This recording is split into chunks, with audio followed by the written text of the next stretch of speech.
Hey, what's good, guys? This is Nizzy's Aquatics, and today I'm going to be doing a review on a halfway point that I am on a little project that I'm doing in one of my aquariums here. So this is my 38-gallon planted tank, and in the bottom here we have a bunch of nutrition-rich substrates, a mixture, along with some potting soil, some organic potting soil. And I created some slopes and a bunch of different, terrain. Like, I didn't want it all flat to create more depth throughout the tank. So most of it actually on the bottom, spanning up the majority of all of this, was like a blue, almost barf colored gravel. You could actually see a couple pieces in there. I gotta get a little bit more so I can put a thin layer over the top to hide those stones that are going to be poking up. But I actually just planted this Brazilian sword and this spider looking type spider plant type thing here that I propped up behind my hardscape.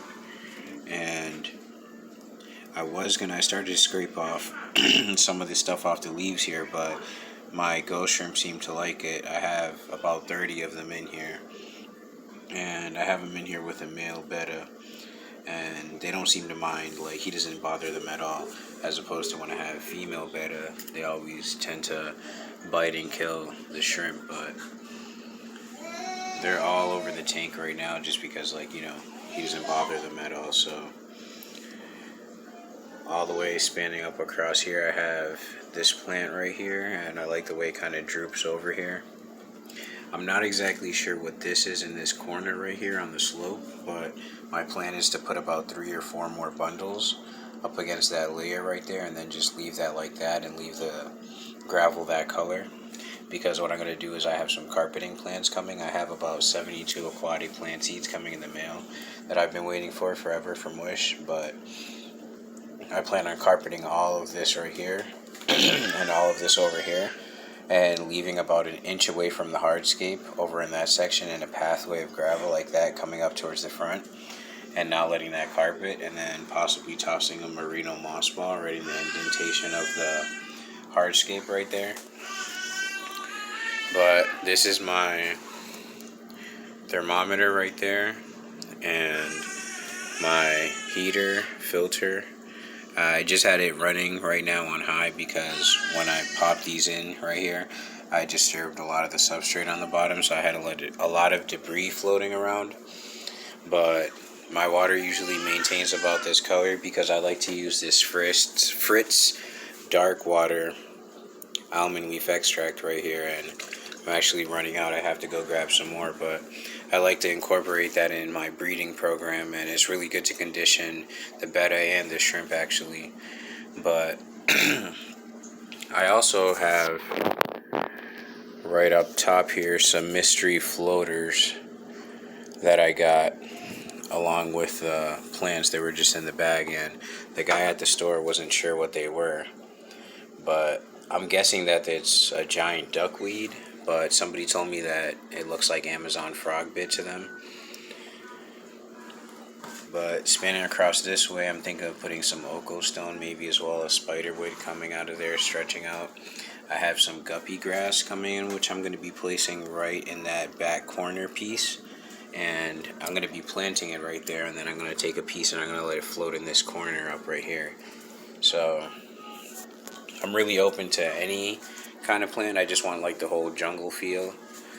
I'm really hoping that whatever these floaters are up here end up multiplying, picking up, and spanning across the whole top of the tank, and I get some nice roots coming down there, and I get like that jungle feel in the tank. So I'm going to be planting a bunch of different kinds of plants all across the bottom here, and then once I do that as well, I'm going to be swapping these guys out for some cherry shrimp, and then I'll be making a video on the nano tank that I'll be placing them in. But I want to get some really nice bright grade A cherry shrimp to pop in here, because I think they'll really accent nice off of the substrate, and maybe some electric blues as well.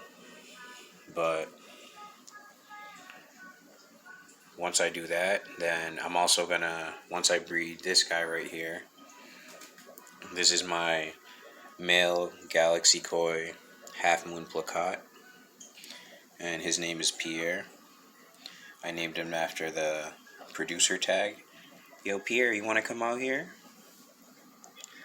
So once he breeds with the female that I have for him, also a galaxy koi half moon plakat, then I'm hoping to take 7 of the best, like structurally sound ones for sorority, and I'm gonna place them in here. And by then, this will be completely planted out really well. And then we're gonna swap these guys out for the cherry shrimp. Hopefully, put it in Anubius right there in that corner behind that rock. But I prefer to do my temp checks with a meat thermometer because you get a better feel for the whole surface area of the tank. Right now I currently have it running through 80.4 Fahrenheit and 81.1. So that's what's working out for me right now.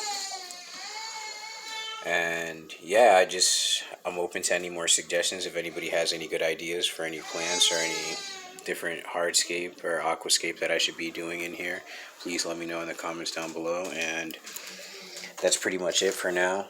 I'll be doing another update as soon as I continue to play around with the tank and do some more changes, and I'll be doing some tutorials on the new homes for these guys once I finish setting everything up.